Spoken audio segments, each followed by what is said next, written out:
Hi everyone, welcome to the webinar. This is Desi Vijay. I'm a North-South National Team member and the coordinator for webinars. Glad to see you all here. And at the outset, let me wish you all a happy new year. We wish to thank you all for your massive support and encouragement during the webinars in 2020. We are now encouraged and have embarked on an ambitious series to start this year, just to time with our regional contest season of registration, preparations, and contests. If you had attended any of our previous nationals held at various cities, and those days that was the only way we can meet each other face to face. We used to conduct an interactive session called Meet the Pro with Scripps champions, National Geographic champions, math champions, etc. Now we are able to bring this to the whole North-South family with this webinar initiative. So I hope you would enjoy it. Today is the first one with math pros, and we'll continue on. We are already pleased to have Dr. Po-Shen Loh, Professor of Math in Carnegie Mellon, Ashwin Shah, and Gopal Goyal with us to talk about their experience and answer your questions. I'm really glad that we are able to bring this today. Welcome to yet another exciting webinar. Before I introduce a panel and our special guest, since it's a math webinar, let me start with a quiz which I learned just yesterday, of course, which means that most of you already know this. Anyway, let me say this. Year 2021 is unique in one way, not because of the pandemic, but as a number. 2021 is a product of two prime numbers, hence has only two roots. Also, 2021 can be expressed as the difference of two squared numbers, like a squared minus b squared, or can be expressed as a plus b times a minus b. If you don't know, think about it. More on this later. We have with us the current president of North-South Foundation, Dr. Balu Natarajan, MD. He's a board certified internal and sports medicine, and he serves in the Chicago Marathon as a medical team and extensive experience on the endurance events. More than that, is one of the first Scripps spelling bee champion of Indian heritage before North-South started stealing the show. I welcome Dr. Balu to talk briefly about our MTP series and introduce the panel to all of you. Here is Dr. Balu. Dr. Vijay, thank you. You mentioned earlier, right? You wanted to make sure these are a little bit more interactive as much as possible? Yes. Okay, chat box is open, yes? Okay, so I would love for us to be able to see and hear, right, what most of you 227 attendees, right, are hoping to get from this session with Gopal and Ashwin and Dr. Sri Priya Raman. And hope we have one more guest who you're hoping will be able to join us. We're still figuring out some of the technical difficulties there. But we'd love to hear, right? What were you expecting out of this session, or what are you hoping out of this session? We'll open the chat box now and maybe read out a couple of those before I introduce the session and introduce our first speaker. Comments are like how to excel in math, hoping to find ways to motivate son. So we have parents and students in the chat. Good. Or in the event today. How did the current team become pro and how to get more motivated? Trying to find ways to improve in math competitions. Okay, good. We wanted our children to meet some of the most accomplished experts in the field. We want to know more about the math career path, challenges that the math pros faced, preparation strategies for Math Olympiad, which is a higher level competition for high schoolers. Sure. When did you start preparation for the Math Pros, the students here? Great. Okay, Tips we'll be for covering all of beginners. that and some more. Yeah. So tell me more, Dr. Raman. What was the last Tips one? for the beginners. So I think, I don't know if we will have a poll. We might have like a range of students and parents who have children in like middle school, high school, Yep. and maybe even elementary, because this is for all. Great, great. So we'll see if we can get to a poll later, but we'll definitely cover all of that in the various quick presentations. So very, very glad, right, that we have almost 250 people or families joining us here. The North-South Foundation, as you all know, is an incredible training ground. In fact, many of our students have celebrated success in many big league national and international competitions. These pros, some of whom we're sharing with you today, have parlayed the grit and work ethic they gained into admissions at Ivy League and other top universities. Our Meet the Pro sessions, the webinars, are meant to showcase such successes, motivating parents and younger peers to dream big.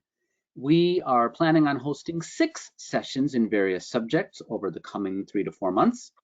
During our Meet the Pro webinar sessions, pros, along with an adult coach guide, will be talking about their experience and motivation to compete, lifelong benefits they gained, however long or short their life may be so far, and answer your questions.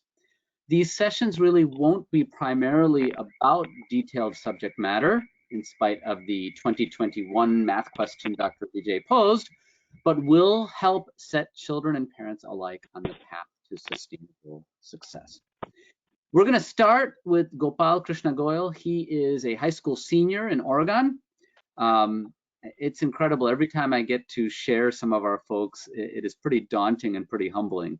His accomplishments already, he hasn't even finished high school yet. Silver medalist with the International Math Olympiad in 2020 for Team USA. Gold medalist, International Physics Olympiad in 2018. But he doesn't just compete, he also publishes 2 research papers in math and 1 in physics in peer-reviewed journals. And what he's up to now includes working on 3 research projects in math and 1 in physics. So we're going to start things off with Gopal. Take it away.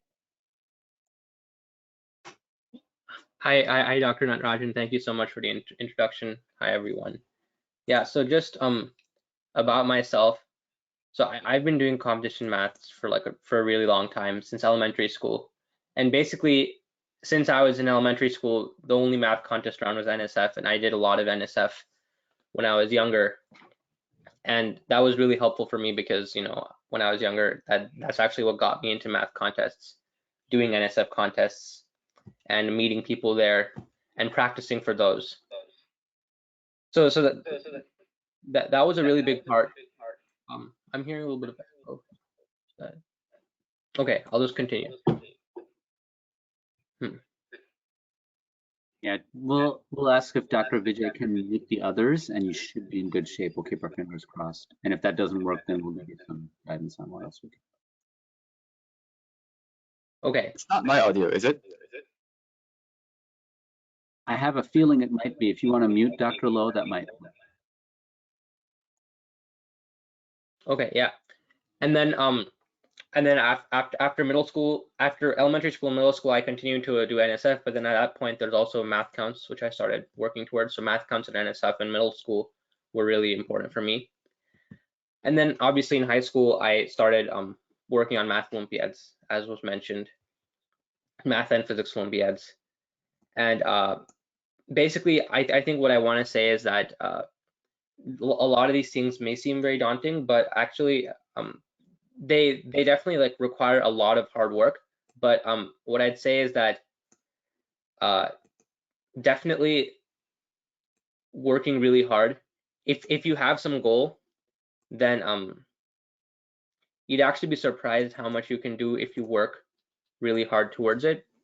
And one thing I'd suggest is that even if you have some really big goal, at least for me, like when I was at any point in my high school, middle school, I was never like, oh, like someday I want to go to the IMO, or someday I want to, you know, do something like that. I always was like perhaps like in middle school, I was, or like in elementary school, my goal was to make NSF nationals, and that's all I was focused on. And then in high school, my only goal was to, there's this thing called the AIME, so like in the AMC series, my goal was to make the AIME or something like that, and not really focusing so much on, oh, like all these things I have to do. As long as you just focus on what's the next thing you have to work on and you work hard towards that, then at least in my case, it just slowly progressed, and then at some point that goal became making the IMO, and I was able to accomplish that. Yeah, but what I'd say is just like focus on something and then work really hard towards that, I guess. Yeah, so that's all I have to say for right now. Thank you. Okay, so Dr. Priya, I just want to clarify, we're going to have all three present and then do questions afterwards, right? That's your preference? Right. Yeah, let's do that. Cool. All right, so we've heard from the high schoolers' perspective. Now we are going to move into college and beyond. Ashwin Shah is an International Math Olympiad gold medalist and two-time Putnam Fellow. Currently, even though he lives in Portland, Oregon, he is a graduate student all the way on the other side of the country in mathematics at MIT. He was recently recognized for publishing the best ever proof for one of the most important questions in combinatorics. And we can share that link later on about how he pushed the frontier of graph theory, published in Quanta magazine. Ashwin, welcome. Thank you for the kind introduction, Dr. Natarajan. Can you hear me appropriately? Yes. Awesome. Yeah, I guess a bit about myself as well. I guess in terms of background, a little similar to Gopal. In fact, I think we live around 20 minutes from each other. We both live in Oregon. So I guess my first sort of real foray into a lot of math competitions and like competition preparation, so to speak, actually started in middle school. Although when I was in elementary school, I had participated in many of the North-South Foundation bees. Although at that time, I wasn't particularly set on any one thing. So I competed in some of the local math bees, but also I think spelling and maybe geography and a couple others. So I remember very vividly going to those when I was in elementary school. My parents taking me and my brother to like the local chapters. Although at that time, I didn't really even know what NSF Nationals was or how big of an organization it was. It was mostly sort of a way to get involved, do some interesting stuff, and also it was a good place for me and my brother to meet other mostly Indian sort of students in the area, and especially for my parents, so the parents out here in the audience, it was a really good way for my parents to also meet other parents who are doing similar things or in the Indian American community who have an interest in academics and academic competitions and like. So that was a really good way to sort of meet people, even at the local stage, who I know to this day. And as I went to middle school, I think I found a passion for math and math competitions. And at that point, I started preparing more for sort of the classic sort of American math competitions that you heard about from Gopal. And I also, I think at some point, was fortunate to attend the NSF Nationals, where I also met many students. So those are all, I think, quite good experiences. So that's sort of a brief highlight. I guess after that, and after high school, where I primarily focused on math Olympiads, as Gopal had mentioned, I went to college at MIT, and now I'm actually in my first year of graduate school, also at MIT. So maybe just as a broad introduction, I can also say a bit about Beyond, just briefly, and maybe later I'll have a chance to talk more about that if people are interested. So when it comes to sort of doing math and math competitions, it's not necessarily the case that, you know, a priori you're going to be a mathematician, or that you know that for sure. At least me myself, I'm in graduate school for math, and Dr. Loh himself is a mathematician, although he also does many interesting things, which hopefully you can hear about. But I have many friends who did math competitions, some who actually did it through NSF or otherwise, and there's a wide variety of things that people do into college and beyond. Things that you can do with math, specifically math focused or math oriented. For myself, I found and continue to have a passion for math, and that's one of the reasons why I chose to sort of enter math research and go to graduate school. In terms of broad messages, I think Gopal talked a bit about the importance of working and working towards a goal that you're very interested in. I found that to be really helpful. And another thing I found to be really helpful is to do something that I really enjoy working on and working towards. So not everyone might have the same passion for math that I do at the same level, but you know, there are many subjects even, you know, that the NSF offers and beyond, lots of opportunities out there, and maybe there's something that really resonates with you. And that's really going to be the thing that you're thinking about when you're going to sleep, when you're going to bed at night, when you're in the shower, the sorts of things that grip your mind and constantly make you sort of push for more and work for it. And for me, that was math, and I was very fortunate that it is, because it's something I really enjoy. So hopefully all of you here can find, just talking to the students, can find something that you can really enjoy.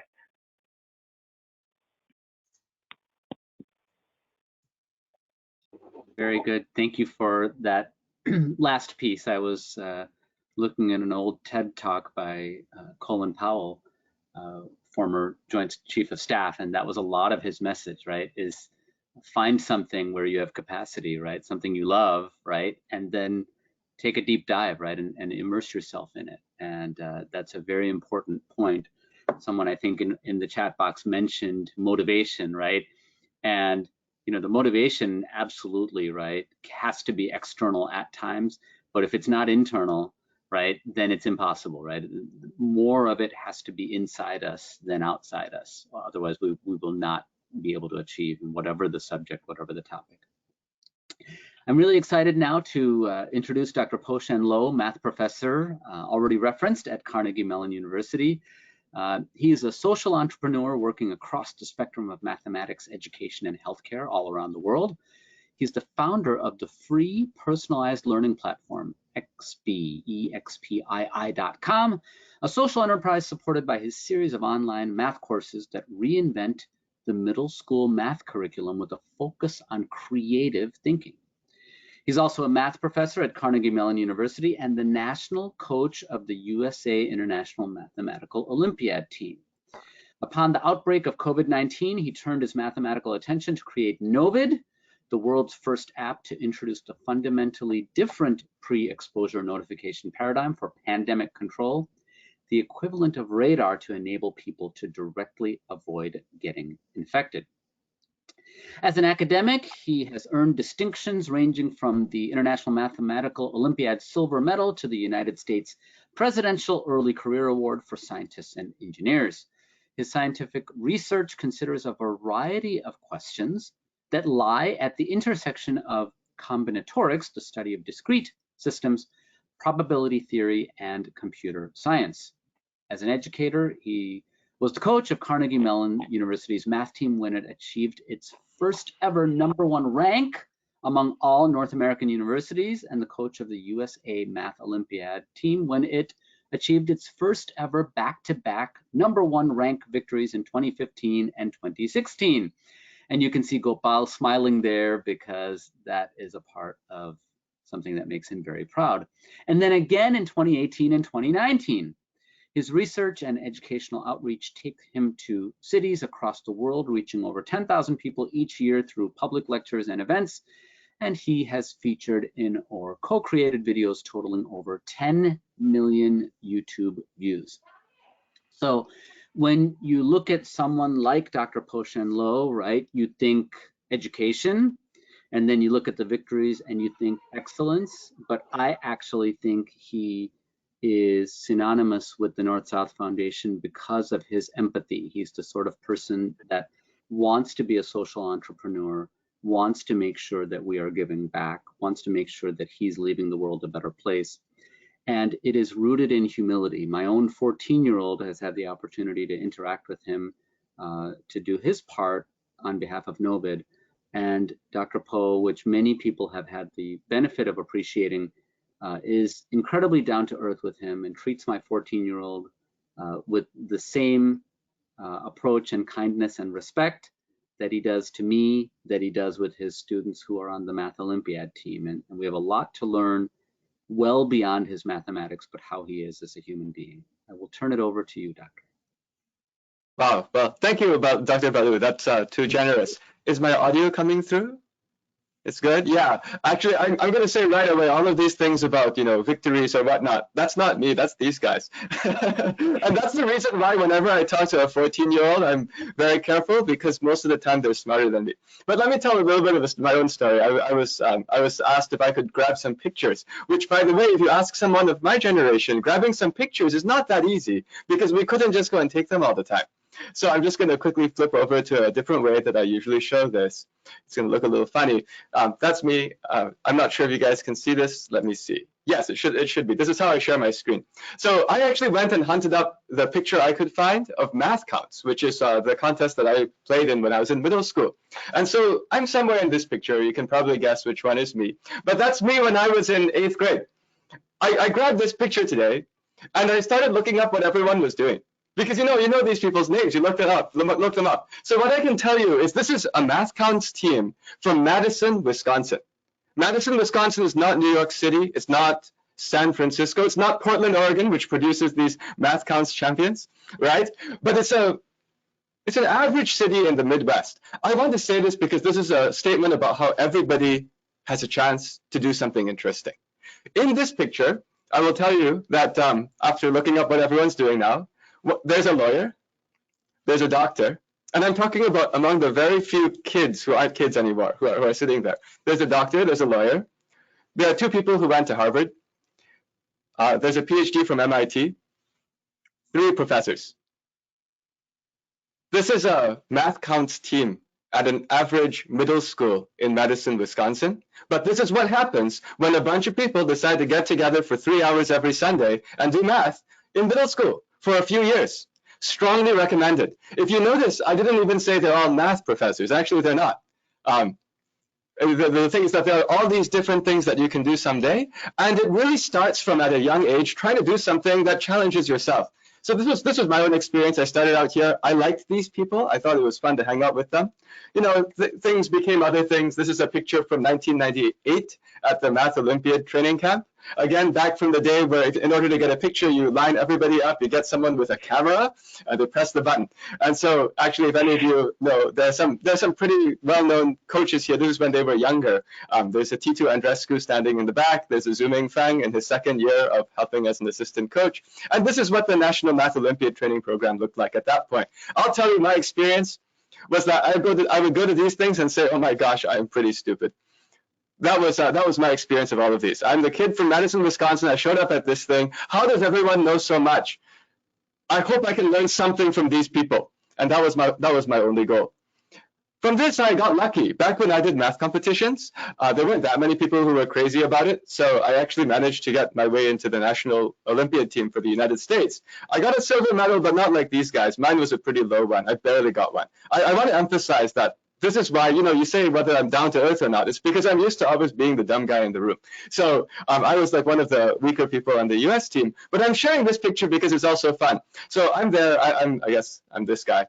But there's some other people there. This guy was, that was, I think, his 1st year he was involved in the Olympiads. He eventually became the head organizer of the International Math Olympiad when it was in Romania. He became the national coach of Romania. And this guy over here became the national coach of Australia. So this particular picture is 3 national coaches from a time that none of them were national coaches, but just happened to be in the same photo. I'm just saying this because it's also interesting how the world is. I find it really fun to be collaborating with you because I can see that your North-South Foundation also has found a way of finding some way to bring national champion back into the into the lead. But I think it's very interesting how the way that all of these activities are going. You know, if you did these contests when you were young, maybe you'll come back. That's a little encouragement to everybody. And back to this giving back thing. All of us benefited from somebody organizing these things. Hopefully you'll help too someday. From this, I actually, I told you I wasn't very good. So I decided I should probably not do this stuff anymore. But there was one year that US needed a lot of people to help coach the team. And that year, the National Math Olympiad training program blew up into this. This is Mega Mop. This is the biggest Math Olympiad training program in the history of I guess, the United States. This was how many people were invited in. It was a hoot, it was a blast, and it was a great way to have lots of people who were just interested to come together. And the kinds of things that these people have gone on to do is also incredible. Remember, this is many more people than could ever get on a math team, but on an international math team, but everyone went off into their own direction. From these things, I eventually kept coaching because I liked coaching, and that's how I had the pleasure of getting involved with the first time the US came back and took the #1 spot. Actually, I don't know if Sham was part of your, he must have been in your North-South Foundation too, is that right? So Sham was part of this. This was the first year the US went back and took a #1 after a while. And I think that these guys did a breakthrough because right after that, Ashwin's team came along. Ashwin's team was probably like, well, if those guys can do it, so can we. And that's how this happened. I actually noticed a shift in mentality among the US team after this year, because before this year, everyone would always go to the IMO saying, yeah, we won't win, but we'll do our best. After this, everyone said, we know these guys. If they can win, so can we. I'm saying that because I think that's why that's the fun part of you guys organizing this kind of a webinar. The people here are all mortal. Sorry to insult the other two, but everyone here is mortal. I'll say I'm definitely mortal, but all of us here are mortal. And the point is, if someone who's mortal can do something, so can you. It just has to be that you decide that you want to. And to short circuit to what I do now, I mean, these are all things that are about math contests and math coaching, but I personally really enjoy the research side too. I actually had tried many days, weeks, months to try to do what Ashwin did, and I failed. He did the exact same problem he was working on, and he made a breakthrough. Is one of my favorite problems. I have spent an enormous amount of time thinking about that. But I enjoy thinking about graph theory, network theory, and in the end, nowadays, when COVID broke out, I realized that you might be able to use network theory in a totally different way. And so what I've been doing literally for the last 9 months is thinking about these kinds of networks. And I came up with a totally different way to try to control disease, which is based on saying there's a network between the diseased person and you. And if you could find out how far away it is from you in terms of how many of these network relationships, then if you could find out before it got right next to you, you can do something about it and you can avoid getting sick. So nowadays what I do is I'm actually trying to work on bringing something like this out into the entire world for free to go and help not only the United States, but also all countries. Many countries can't get enough doses of the vaccine to go and cover their entire country soon. And so what we're trying to do is, well, they have smartphones. So if we have this, we have another way of letting people evade disease. But that's roughly what I do. I really enjoy being able to work with the next generation. They inspire me. They make me up my game. And I'm really happy to run to help with the next section of this webinar. Can I share some thoughts? Dr. Yes. Chituri, our founder, please carry on. Okay, can you hear me? Okay, thank you. I wasn't planning to talk, share my thoughts, but I got excited. I got really excited. At North-South Foundation, when we started in 1993, we started with the spelling bee, and then we did vocabulary. But today, you think the largest volume would be spelling and vocabulary. No, the largest volume in North-South Foundation is math. Math is very fundamental. Even if you go back to 10,000 years ago, 5,000 years ago, as a human being, the first thing was that the human being thought of is counting. That is math. Counting is math. Math and statistics permeate the entire globe. It doesn't matter whether you're a biologist, whether you're a history major, whether you're cosmos, physics, chemistry. It doesn't matter what you are. So you will not escape. You will not escape any endeavor you do in your life. It will involve math and statistics. And I took a course recently, machine learning. It was math. And AI, artificial intelligence, it's going to be involving a math, right? And I'm also taking a course in ancient Mesopotamia civilization. And I'm listening to the lectures. There was a math there. So nothing, so it doesn't matter, you say, some parents or some kids say, oh, it's too difficult to give up. Even some of the girls, they don't come to math. They think it's too difficult. Even if you're a girl, you will not escape math. You will not escape math. You have to know how to do your finance. You need to know in your life, career, math is part, think of it, math is like a language. In fact, people say math is a language. So if English is a language, math is also a language. So it doesn't have to be, you don't need to be Shakespeare, right? There's no need to be, to be Math Olympiad champion. It doesn't matter. It doesn't matter. You could start with a small goals, like Gopal said. In elementary school, all he was thinking is NSF, math. That's it. So you put a short-term, some goal, you achieve it. You go to middle school, you go to another one. You can do that. If you like it, you have a passion, you can do that. Even otherwise, you want to be good at it. You want to be good at it. In fact, when I was doing my PhD, it's called operations research. It's engineering. Although it was engineering, I could have gotten math and statistics as a minor. I took a lot of courses. And one course I took is graph theory. 1969, 51 years ago, I was taking graph theory. So please think of it, children, if you're attending this, math is important. So please take it. I'll convince her. Right? Boys, fine. If they like math, fine. If they don't like math, they should. It's like saying, I don't want to learn English. Would you say, I don't want to learn English? The same thing you're saying. If you say, I don't like math, I mean, you're saying, I don't want to learn English. Thank you. I'll stop there. Thank you. Thank you, If you Dr. don't mind, I just want to jump in on one thing because there was something mentioned about daughters and sons. I have 3 kids, 2 daughters, 1 son. And I will say, actually, both of my daughters are much more into math than my son is.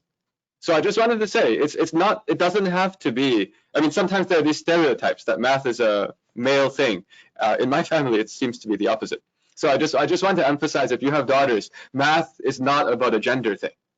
Everyone can do it. And why I gave those examples of the app at the end is because actually the way that our app is different is all because of math. So if you want to do math and don't want to prove graph theory theorems like Ashwin, you actually can have a lot of use for it. All right. Thank you very much. Dr. Raman, are you ready? Yes. Okay, I'm going to turn it over to Dr. Raman. I think Dr. Vijay, maybe we need to bring you back on video because the 2 of you are going to be pitching questions, right, to our 3 panelists? Okay. Yeah. Good. I just want to tag on to the last question last thing that Dr. Loh mentioned. Math is not only if you're going to take math careers, right? Like, I think that was one of the questions that came up in the chat as well, and I would like the panelists to answer as well. I am a physician. Dr. Natarajan is a physician. Math is an integral part of even if you want to be a physician. And I'm taking my MBA class, MBA this year. And for my health economics, one of the things that they wanted us to refresh our memories is basic math. It's not even basic, like intermediate level math equations. They wanted to make sure we all knew that. So no matter what field you're going to go in, and that's why math is one of the SAT and ACT subjects, right? So it's for everybody. And Gopal and Ashwin and Dr. Loh and Dr. Natarajan, if you have more to add to that, you may, and then we can go to the other questions. Yeah, I would agree, right, that you know, we can't escape it, right? It really is a language. And Dr. Vijay mentioned part of my existence, but not the other part of my professional work. So I am Chief Medical Officer of a hospice, and I have had the privilege for 10 years of reporting directly to the Chief Executive Officer of the hospice. And so I'm ultimately responsible for the care that we give to 5,500 people who are dying across the country and make sure that they die comfortably. My CEO is responsible, right, for making sure that our doors stay open and that we can pay our staff and that we get the right medications to our patients and families. And so over time, I have learned that if I understand the finances and I am responsible with the finances, then my CEO will let me take care of the science. And so he does not question any decision I make anymore. He stopped doing that about 7 years ago because I made it my business to learn the math. And so I'm able to focus on science for our patients and families because I understood his language, right, which was very much rooted in math and important no matter what it is that we do. If we ignore that piece of language, then it is really like we are missing basic words through our means of communication. I do want to point out one other, Vijay, who himself is a PhD, who always speaks with humility about the people he's presenting. We're hearing Dr. Chituri, who's in his 70s, who's talking about the courses he's taking, and we're hearing from Dr. Raman about the course that she had to take most recently, right? So it is a reflection, right, that people who succeed and people who are excellent, right, never stop learning, whether it's formally or informally. And I want to just stay on this soapbox for another 30 seconds and remind everyone in the audience, you know, be it students, be it parents, you know, that even if you do all this and then you get into the Ivy League, right, that when you get that degree, that's not the end, that's the beginning. That's the beginning of learning so that we can make the world a better place. And that is one of the fundamental ideals of the North-South Foundation. And unscripted, each of our speakers has brought that forth. I will now pass it on so you can ask the experts the questions.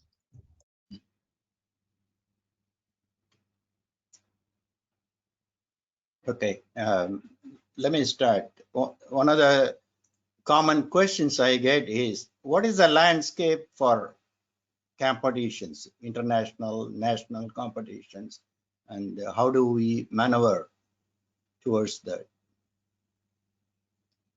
Dr. Loh? I just wanted to double check. What is the landscape for what? Sorry? National and international competitions. Yeah. Ah, How okay. do we go about doing it? Thank you, thank you. So I guess the landscape is in the mid. I want to double check. Are there people here who have kids in middle school as well? Middle school and high school, is it? Yes. Good. Middle school is a very important time. Even elementary is an important time. So here's, I guess, how I would put it. North-South Foundation, you guys are great because you organize a huge competition. I view that whenever there's a huge competition, there's value because then people see that they can elevate round after round after round. Another one in middle school is called Math Counts. That is another one which has round after round after round. In high school, that's called what's called the AMC 10. AMC stands for not the movie theater, but the American Mathematics Competitions. And you should register. I actually strongly recommend everybody to register for all of these, even if you feel like your kid is not competitive. It's okay. You don't have to win. It's actually really useful to be able to play in this and to understand what people are capable of. If you don't know what people are capable of, your imagination is too limited. So actually, that's why I think watching stories of other people is so interesting. You can see people can do that. Amazing. my mind is open. Now I can try to do more. So I would say North-South Foundation, you guys have, Math Counts has, American Math Competitions has. These are the big official ones. But now there's another thing, which is that due to the internet and due to COVID, there are all of these regional competitions that are running online. This is something many people don't know. Actually, my youngest daughter was playing in a math competition yesterday, which is a math competition for elementary school students run online, organized by some middle school students. This is what you can do now because everyone is doing it all over Zoom and over the internet. These things seem to be going on like every week or two. It's amazing. You have all these different groups of high school students, university students organizing competitions. If you keep paying attention, you actually have many opportunities. And those are nice warm-ups for these big tournament-style runs like North-South, Math Counts, and AMC.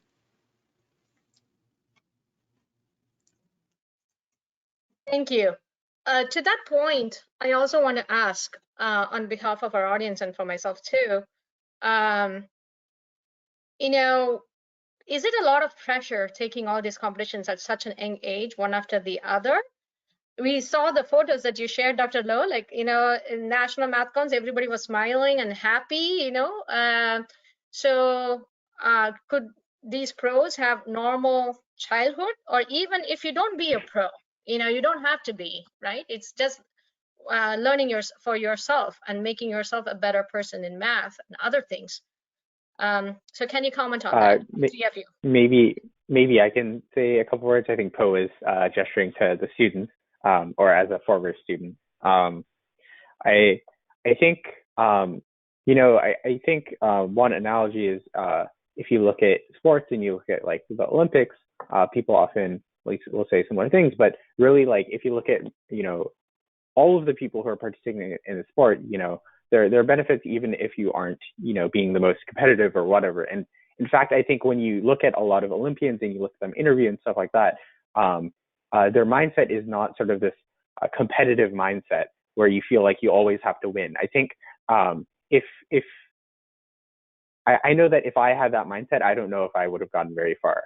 I was always, you know, at every stage just thinking about, you know, actually when I was in middle school, I was actually in awe of some of these like Math Olympiad people. I had watched one of these documentaries about these. I didn't know if I could ever reach that level, but it wasn't like I always, you know, wanted to compete to win or anything, but rather I found that, for example, when I did some of these NSF competitions, I would meet other kids of a similar age. And when I started to do math counts in my school and at the local level, I met a lot of great people. And I wanted to hang out with those people. And I wanted to continue to talk to those people.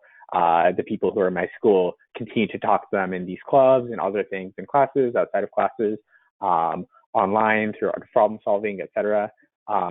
And going to some of these national competitions where you really get to meet people from across the country even.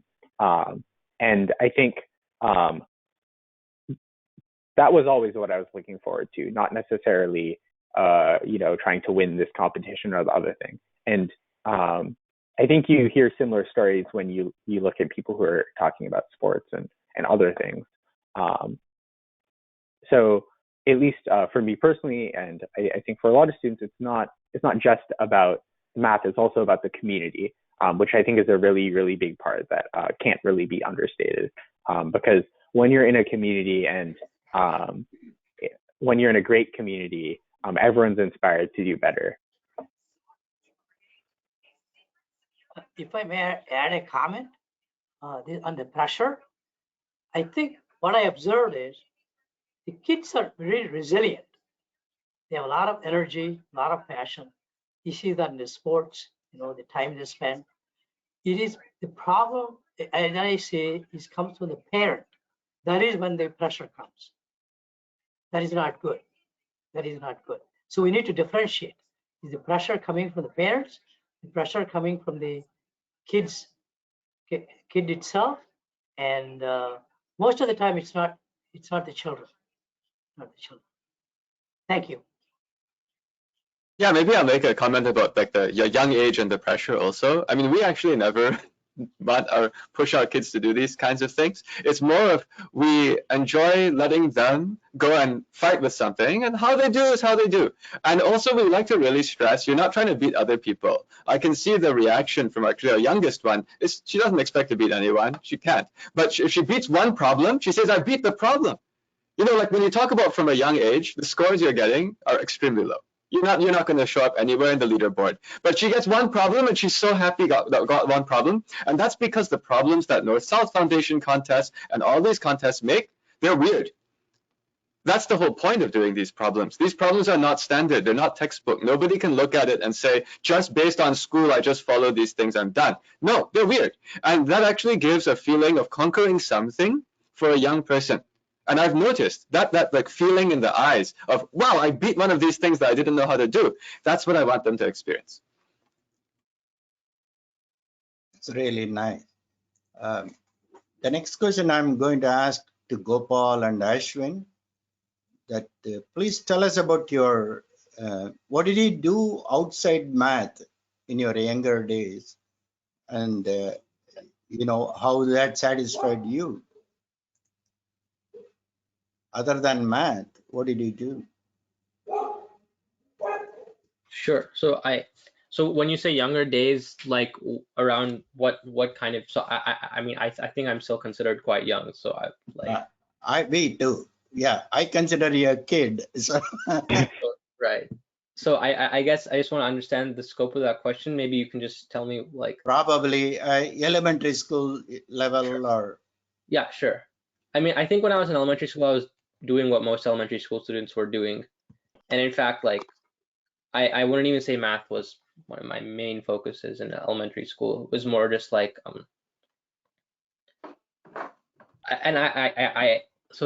I can't really quite remember what I was doing back then, but just playing with Legos, things like that. A lot of things that elementary school students do. That's what I was doing. So I definitely played with like a lot of Legos when I was in elementary school. And yeah, and I've also been doing a lot of music since I was young, and I'm continuing to do till now. So that's also something I've spent a lot of time on. Yeah, I think what they're asking is, did you do math all the time, or? I absolutely not. Definitely, as I got to middle school, high school, math became more of a focus, as in like I was serious about it. But still, even to like today, to this day, last year, year before, like I'm not just doing math all the time. Like in fact, I'm doing a lot of different things. Like for example, like I like every day I go for like 1.5 hours to play basketball outside. I watch sports. I do a lot of music, like I said. I am also sort of into Rubik's Cube, so I spend some time trying to like optimize solving on Rubik's Cubes and things like that. So there's a lot of different things I do. Obviously, math is a big part of what I do, but definitely it's not math. And in fact, for me especially, like if I spend too much time on math at a certain time, it's just it's not worth it, because it's diminishing returns after, you know, like if I say work for 3 hours straight and 4 hours, maybe it's not really that worth it to continue working, because I'm really tired and I'm not able to focus that well. So it's better if I do something else for that time. So it wouldn't even be practical for me to do it wouldn't even be beneficial for me to spend that much time on math. And it's good that I'm doing a lot of other things, and I enjoy doing a lot of other things. So yeah, does that answer the question? Yeah. Ashwin, anything to add?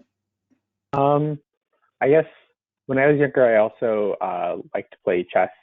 Some of my earliest memories are of my mom teaching me math, but I also remember when I was very young, I would play checkers with my family, and there were these other strangely shaped pieces, and I was always curious about what they were for. I kept on asking, and they said, you know, you're too young to understand the rules, but eventually they taught me the rules, and so throughout I guess middle and high school, although I started playing more in elementary school as well, I also participated in some chess competitions, and I never got like very far or anything, but I would participate like for my high school team and get involved in like a club like that, and meet other students throughout high school.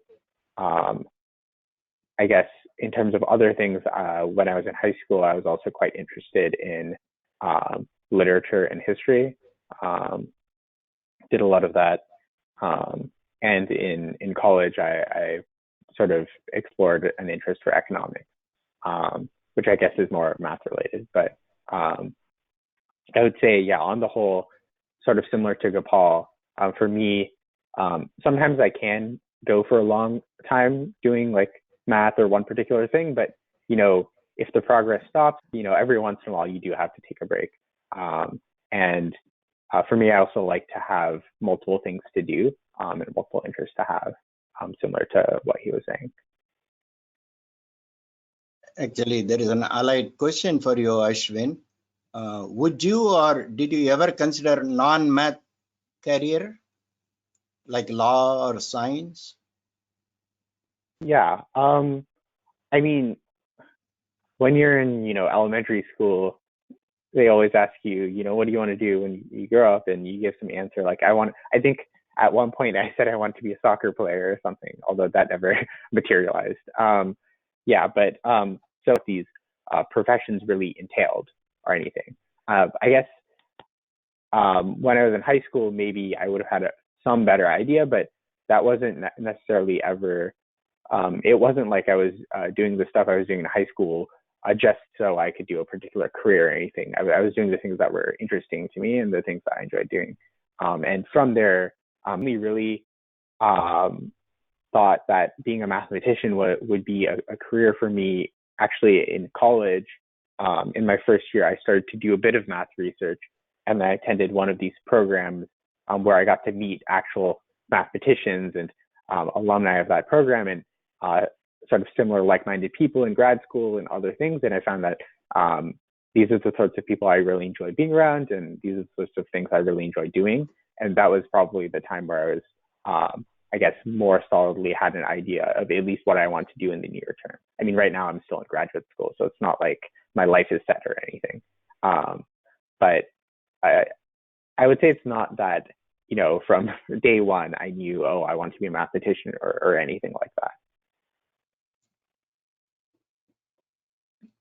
Priya? Thank you. Yeah. The next question I would like to bring to you all is more specific about how to prepare for competitive math. And there were multiple questions, multiple members asking that, like AMCs, Amy, Olympiads. What are the challenges that you had? What are the resources you used? And any advice?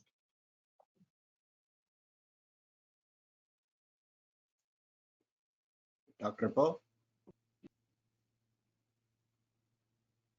I guess if I was going to answer this thing, I always answer this from the point of view of assuming that you're not necessarily trying to be a math professor, because I think that applies to the widest audience. If you to do before, you learn how on the spot to come up with a new way to figure it out, and you figure it out. That's a problem solving. So I actually view that the way I learned math competitions. By the way, I wasn't trying to win any. I didn't actually generally win them. That was my younger brother. But in any case, I would just like try to do math problems. And it's like what I said with my youngest daughter's experience. Can you beat that one or not? The challenge was, here's an unknown problem. Can I beat this unknown problem? So I don't recommend trying to find a book full of all of these shortcuts and tricks. Instead, I recommend participating in these competitions you have. If you want to train more, go find some old problems and play with them at about the right level for you, and experiment with creating your own solution. I know that's not as structured as you may have been hoping, but that can be done with old problems. And of course, there are of course some ways to go through courses where the courses will be taught in that way. I'm just basically saying, if you're going to go and choose based on what is teaching you how to think, as opposed to teaching you how to remember.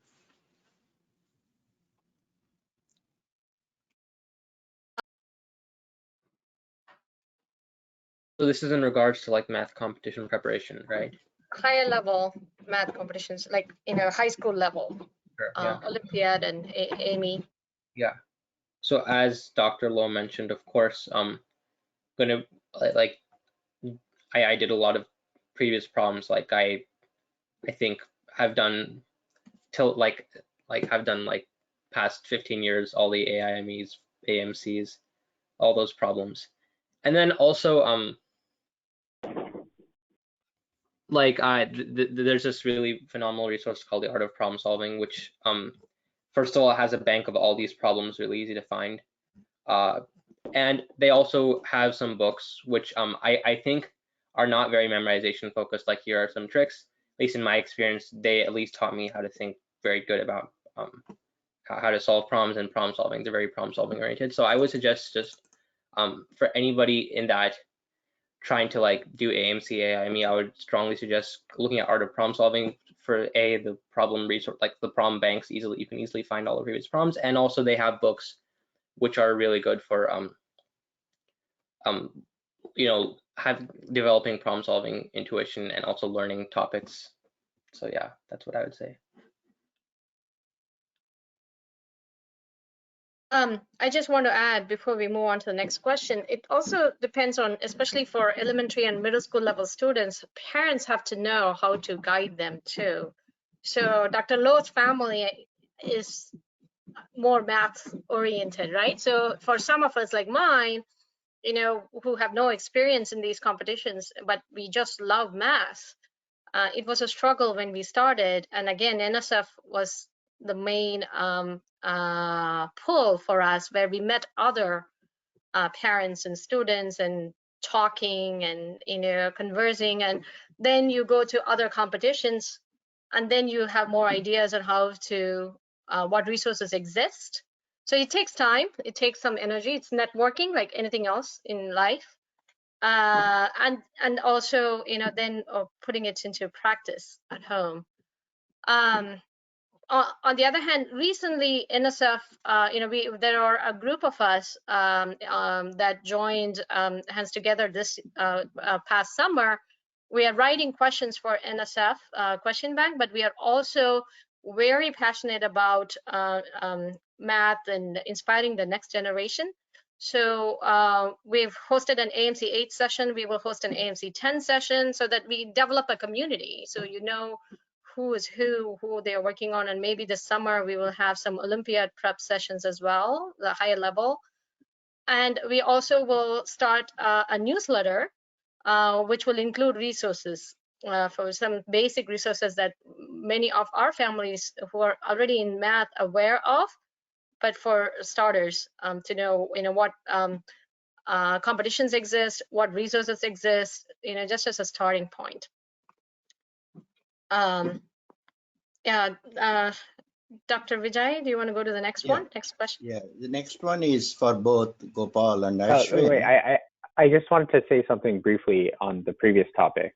Just one thing, no specific resource, but of course, I of course agree with what Po-Shen said and what Gopal said and what everyone has said. The one thing I would add is, although we can always give guidance on, which specific books are the best or which ones have a problem-solving focus or whatever else, oftentimes I find the best book for me as a student, or the best book for a student, is the one that you want to keep reading. That often is the best book. The one that really engages your interest. The one that sort of, because I think what will be the case is that the sorts of books where they just pile on a bunch of tricks and say, oh no, here are all of the tricks that you can do, you'll find they aren't very interesting. When I read some of these books, I remember seeing the concept of X for the first time in algebra. I think it was one of these art of problem solving books, but that's not really the important part. The important part was that it almost gripped me. There was this problem, this word problem that they described, and they introduced this very simple idea into the mix. And all of a sudden, everything became clear. It's like reading an excellent work of fiction to me, really. Some of those experiences are on par with reading actual fictional books for me. Look for those sorts of engaging books. I think those are the ones which are very valuable, or other resources, of course. Yeah, good advice. Yeah. The next one I want to touch upon is for both of you. how did you balance your school and the preparation for the contest, and what are the struggles you went through? How did you solve it? Start with Ashwin or Gopal? Yeah. Or do you want to go first? Yeah, Go ahead. Gopal, go ahead. Or Ashwin, go ahead. Oh, sure. Yeah. So the question was balancing school and preparation for math things and other things. Yeah. And other activities, of course. And other activities. Yeah. Yeah. So I mean, I wasn't like super involved in doing any particular thing in elementary school, so there's not much to say about that. I guess going into middle school, I started to do math sorts of related things more, and I don't think there was ever. I think it is true that doing too many things sort of half-heartedly isn't necessarily the best move. So for me, I already had been, playing some amount of chess, and that was something I enjoyed doing. And I started doing some amount of math. And I guess just based on my interest, I continued to participate in these things. And so I think those two things on their own weren't so difficult to balance. Going to high school, I started to have some more interest as well. At one point, I participated in like the history bowl, I think, or history bee, and some other stuff. And I think with those things, I feel like one sort of good way I found is those are sorts of things that I just wanted to do based on where I was and what I was interested in learning at the time. I think if you view things as obligations, then suddenly it becomes a lot harder to try to quote unquote balance the things. Whereas I feel like organic interest often will sort of guide you to doing the things that you find are the most valuable and the things that are most interesting. I don't have any really concrete points other than that, I think.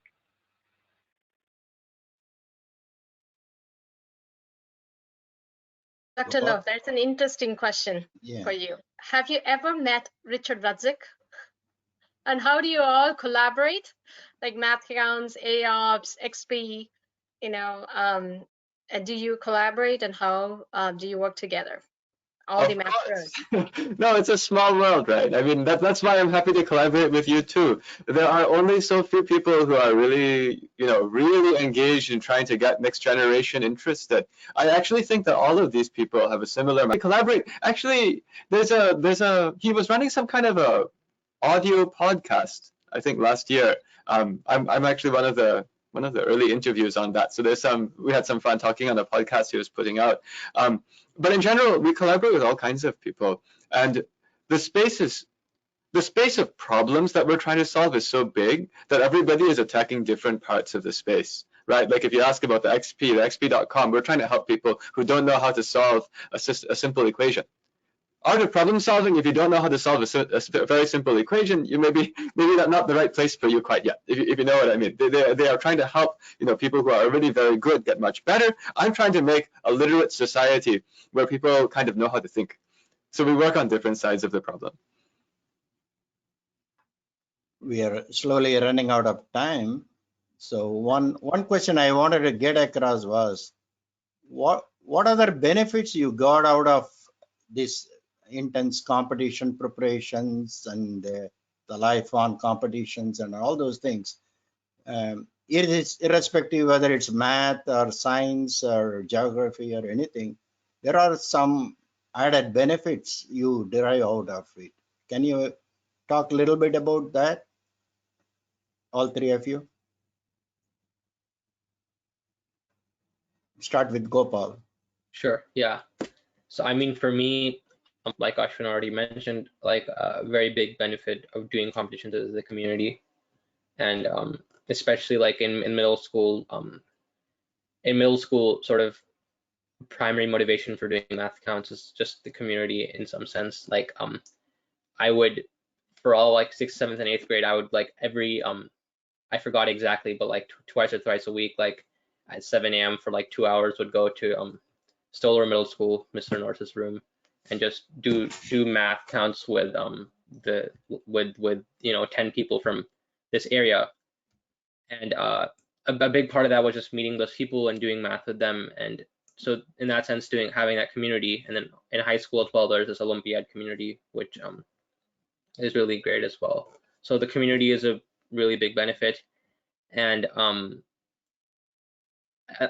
I think another benefit is also like after doing math contests, and you feel like other things are also more approachable, because math contests are really hard, and after you sort of work really hard towards them, it sort of sets you up to be able to work hard and feel more confident about other things. So in my case, like some research as well was also, and then just obviously I'm still in high school, so I haven't had a chance to really apply that too much, because yeah, but I guess that's what I'd say.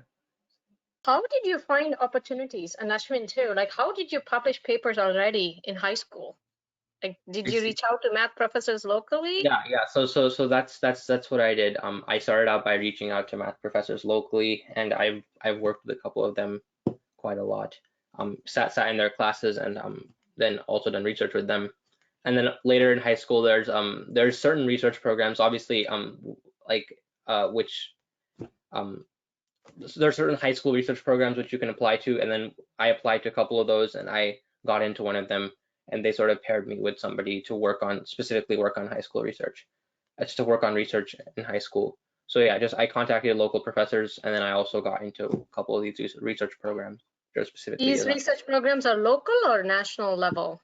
So the one I did was a national level one, but depending on where you live, there will also be local ones. And of course, like sort of my main thing actually was this local thing where I just emailed professors locally and tried to get in contact with them, and whoever replied, I did get into contact with them. So in fact, like most of the high school research program was sort of came afterwards. Sort of the main thing was just the making my own local program, I guess, because in Oregon there's no set program, so I just made my own by contacting some people. And yeah, does that answer? For myself, I never actually did too much on the way of like high school research per se. You definitely shouldn't think of it as some sort of checkbox or anything like that. I only really got into it in college. I could say a bit about the different summer programs that are involved, but I think that's probably a little too far off for our audience. But I got involved through some sort of undergraduate research programs, as well as a good undergraduate research program at my own university. And I guess once you're in college, you're at the age where people are starting to explore those different career paths, either doing internships or summer research programs in different fields. And at that point, there's sort of a lot of opportunities, definitely, to look forward to. But that is probably some ways in the future for a lot of our students too. Yeah, I wanted to just make a comment about the research thing. Unfortunately, some people do take it as a checkbox. It's not required for college applications. And I mean, I actually still interview people who have, this high school research experience, and you actually have to look very carefully to be like, exactly how was this lined up? Is this something that was genuine, like what Gopal just said, where this guy who's really interested went in and did it, or is it something that was just lined up by somebody else and it looks good on paper? So don't do it just to look good on paper. On the other hand, I want to answer this thing about the benefits you get from these competitions, because I want to contrast a bit between something that you do to look good on that looks good on paper versus something where you really went and tried things that were extremely hard. That's the value of the competitions. For me, the biggest value that's general is not just that I could do like math later, but it gave you the courage to attack problems that might seem extremely hard in real life. I mean, recently I was just talking to to somebody who asked me, what gave you the courage to keep trying to make this kind of an app, which is now, built up into this thing? What gave you the courage to start? And what I explained is, it's like, if you've done these math competitions before, you've been in situations where you look at something and it's impossibly hard. It's a huge tier of competition. You just try. And you have the confidence that you have done it before, that somehow, sometime in your life before, there was something that looked impossible. You thought it was important. You fought very hard, and you overcame impossible problems. I mean, the things that we are doing, when I started, people told me, Google and Apple have a policy that nobody else can have any COVID-related apps except them. I said, that's a human law, not the law of physics. I only obey the law of physics. That's actually how I think. You cannot break the laws of physics. Don't even try. But human laws, it's not even a law. It's just a suggestion, that particular one. And in fact, we ended up being the very first Bluetooth-based app in the entire United States to appear on Google and on Apple. But after that, people said, well, why are you continuing to do this? You have these trillion-dollar companies still doing these things. I said, well, but maybe they're not doing it from the scientific angle. How do I know they're going to do it right? I want to make sure at least somebody does it right, so our team is going to try. 4 months later, we found out that they went and made something that was very, very different from what the intention should have been. I don't go deeper into that now, it's too long of a story. But the point is, what gives the courage to fight when there are trillion-dollar companies, when there are national governments who are supposedly doing something? Well, you say the problem's big. Are we just going to leave it to other people to solve the COVID problem? Actually, I'm just saying this now because it's hopefully to inspire some younger generation. Someday, you might face a crisis. The biggest problem I see today in this crisis is that many people who could do something say it's too big of a problem, someone else will solve it. But in the work that I've done, I've now talked to a lot of people who are in the category that could solve it. And I've watched a lot of people saying that someone else is going to solve it. You know why we still have a COVID problem today? So I encourage you, do these competitions, join North-South Foundation competitions. It will give you this courage, this ridiculous, maybe wrong courage. You need that. You need the people who think they can do it, because otherwise you don't dare to start. So I think that that's the biggest thing that I got from these contests. Thank you. We can talk for 24 hours and still we will scratch the surface. So we will never get anywhere. Right now, I will ask Dr. Bal Natarajan to make his presentation. And then after that, we will come back to all of you for your final thoughts. Okay, Dr. Balu? Yeah, I wanted to say, thank you to everyone. You're absolutely right, Dr. Vijay, right? We could go on for 24 hours, but I'm hoping, right, that people caught the real pearls, right, that came out of these discussions. The pearls that, every one of us has to do our part. Dr. Po's most recent comment was exactly that, right? Is that it fits with his picture from Madison, Wisconsin, right? It was a group of high-level kids, but more importantly, who wanted to do something different, right? Or wanted to learn something more. And then see where they went and look what they did and look at how many more people they can influence and how much they can influence the world. And a lot of where we fall short as a human race is when we leave something for someone else to do, right? And so when the North-South Foundation talks about excellence, education, and empathy, right? The excellence isn't just about hoisting the trophy. The excellence is about what we do after that. The excellence is what we do after we get the education and how much we can root it in empathy. And when at least some of what we do is rooted in making the world a better place and helping others with no string, you're going and finding that research, right? But every now and then somebody hands you that research, right? That doesn't necessarily have to be a bad thing.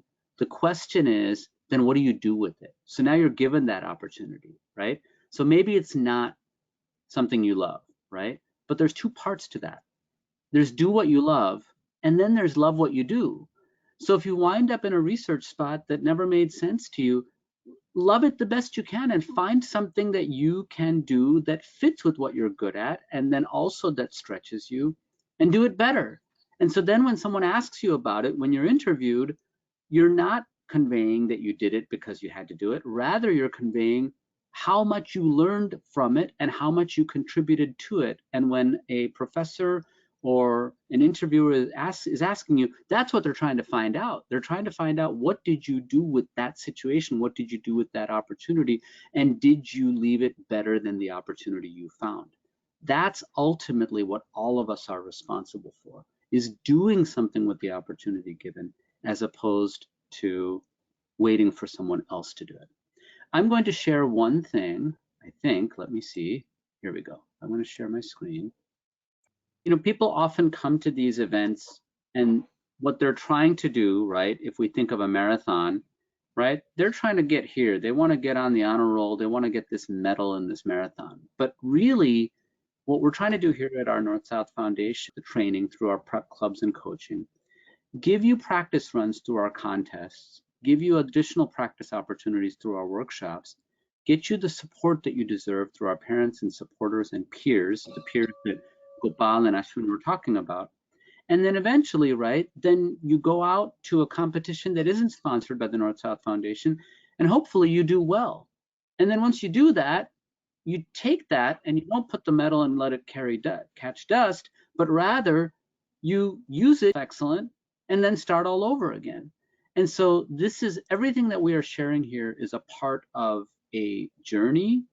And I am hoping and praying that all 200 families of attendees here, right, are appreciating the spirit of every single speaker that has presented, because what they're actually sharing with us is not only how to excel in math, but actually to be the best possible human being, contributing to the world in the best possible way.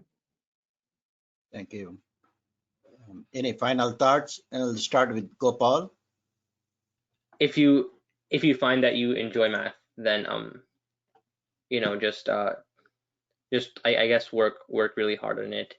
If you find that enjoyable, then I think if you find math enjoyable and then you work really hard on it, you'll find that that's really rewarding. So I'd say that if that's the case, you should definitely try that. I also didn't prepare any remarks, but just based on what Dr. Balu was saying, I can't highlight what he was saying enough.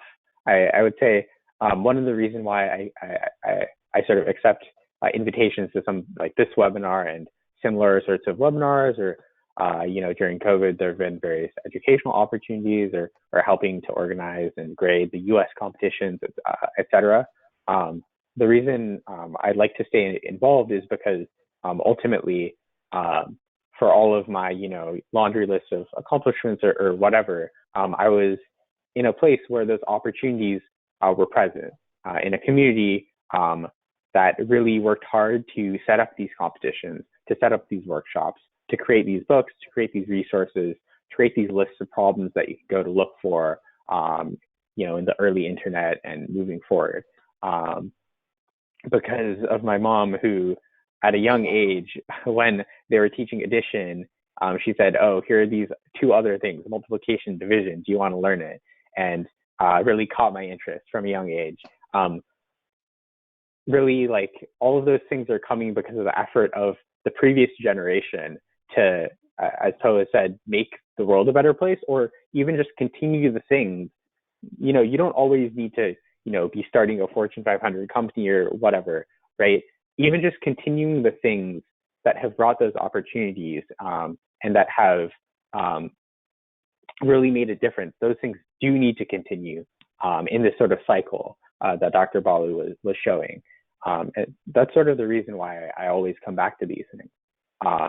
And, you know, of course, you yourself moving to the future might not be, you know, an alumnus of this particular thing, or be, you know, a gold medalist in this particular thing or whatever, but wherever you find your niche, wherever you find it, find a chance to give back and to either set up things where there aren't things, or continue the things that previous people, those opportunities that people have set up, because that's the thing that's going to enrich the next generation as well.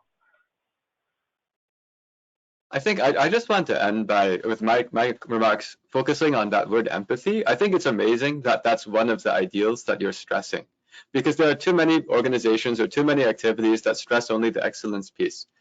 To me, actually, I like to lead with the empathy piece, because if people actually want to try to make the world a better place and help people, that's why you have to work hard.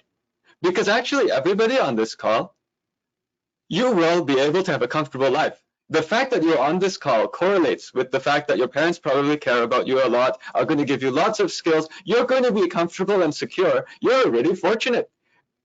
But if you actually care about other people enough to have to try to do something to help a lot of people, helping 7 billion people is 7 billion times harder than helping one person. That's actually what inspires the development of skills.